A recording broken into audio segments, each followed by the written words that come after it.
जय भोले बाबा की। जय पार्वती मैया की। एक गांव में एक बुढ़िया माई रहती थी। बुढ़िया माई का एक बेटा था जिसका नाम था भोला। उसकी एक सुंदर पत्नी थी रूपा। भोला अपनी माँ का बहुत ख्याल रखता था। बहू भी बहुत सीधी थी, लेकिन बुढ़िया माई दिन रात बहू से झगड़ा करती रहती थी। एक दिन बुढ़िया माई ने घर आकर बताया, बहू सुन, मैं शिवजी के मंदिर से आ रही हूँ। वहाँ सब बातें कर रहे थे कि यदि सावन के सोमवार का व्रत कर अगले दिन मंगल को मंगला गौरी व्रत किया जाए तो भोले बाबा और माँ पार्वती की कृपा से तुझे बेटा हो सकता है। तब रूपा ने कहा, लेकिन माँ जी, मैं तो केवल सोमवार का व्रत करती हूँ। ठीक है, अब आप कह रही हैं तो इस बार मैं दोनों व्रत कर लूंगी। बुढ़िया माई केवल उसे परेशान और भूखा रखने के लिए यह सब कह रही थी। उसने आगे कहा, अरे ऐसे व्रत नहीं करना है। दोनों दिन कुएं से 7 घड़े पानी शिवलिंग पर चढ़ाना है। रूपा यह सुनकर परेशान हो गई और उसने कहा, माँ जी, मैंने तो यह सब करते किसी को नहीं देखा। यह सुनकर बुढ़िया माई को क्रोध आ गया। उसने कहा, मैं क्या झूठ बोल रही हूँ? यह केवल संतान प्राप्ति का उपाय है जो तुझे करना ही पड़ेगा। यह सुनकर रूपा चुप हो जाती है। कुछ ही दिन बाद सावन शुरू हो जाता है। रूपा ने पहले सोमवार को सुबह पूजा पाठ कर व्रत शुरू किया और 7 घड़े पानी कुएं से भरकर शिवजी पर चढ़ा दिया। कुआं मंदिर से काफी दूर था, इसलिए उसे काफी समय लग गया। यह सब करने में शाम को जब रूपा वापस आई तो देखा भोला बहुत गुस्से में घर पर बैठा है। रूपा के पूछने पर उसने गुस्से में कहा, कहाँ चली गई थी? इतनी देर लगती है जल चढ़ाने में। घर में मेरी माँ भूखी बैठी है और तू घूम घूम कर पूरा गांव देख रही है। यह कहकर भोला ने उसे मारा। रूपा मार खाकर बिना कुछ खाए सो गई। अगले दिन उसकी सास ने कहा, बहू, आज फिर से तुझे जल चढ़ाना है।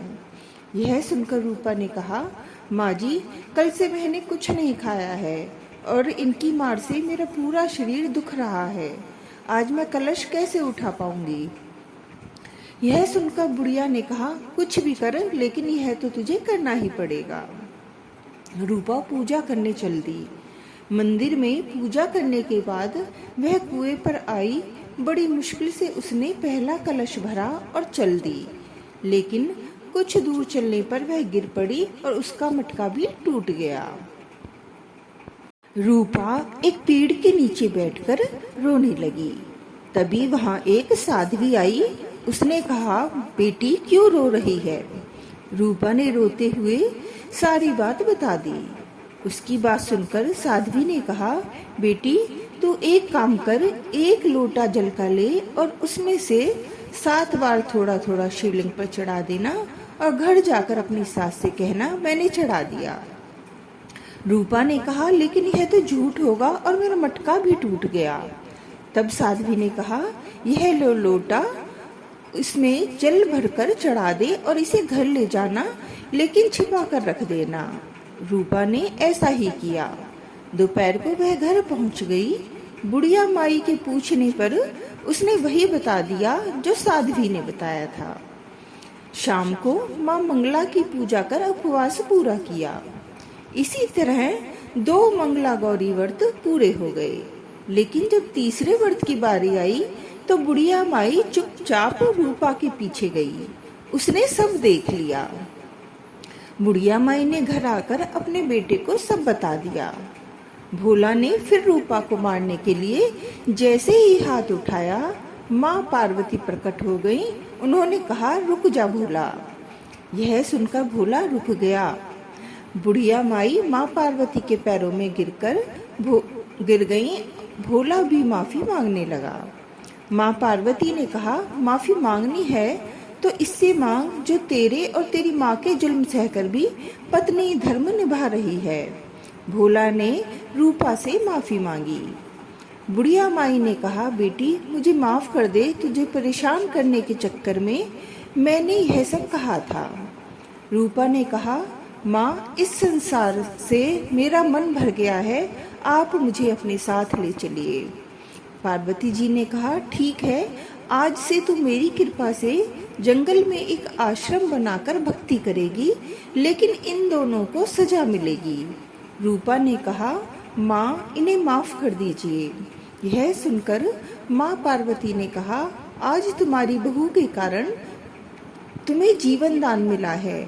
जाओ, इस लोटे को रख लो, तुम्हारे परिवार में कभी अन्न धन की कमी नहीं होगी, लेकिन मैं अपनी बेटी को साथ ले जा रही हूँ।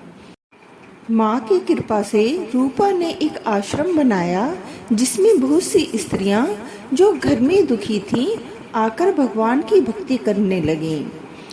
मंगला गौरी की व्रत की महिमा बहुत निराली है। सौभाग्यवती स्त्रियों के लिए यह व्रत अत्यंत आवश्यक है। इस दिन माँ पार्वती हर मनोकामना पूर्ण करती हैं। घर में सुख समृद्धि के साथ साथ पति और बच्चों की लंबी आयु की कामना के लिए यह व्रत किया जाता है। जय पार्वती मैया की।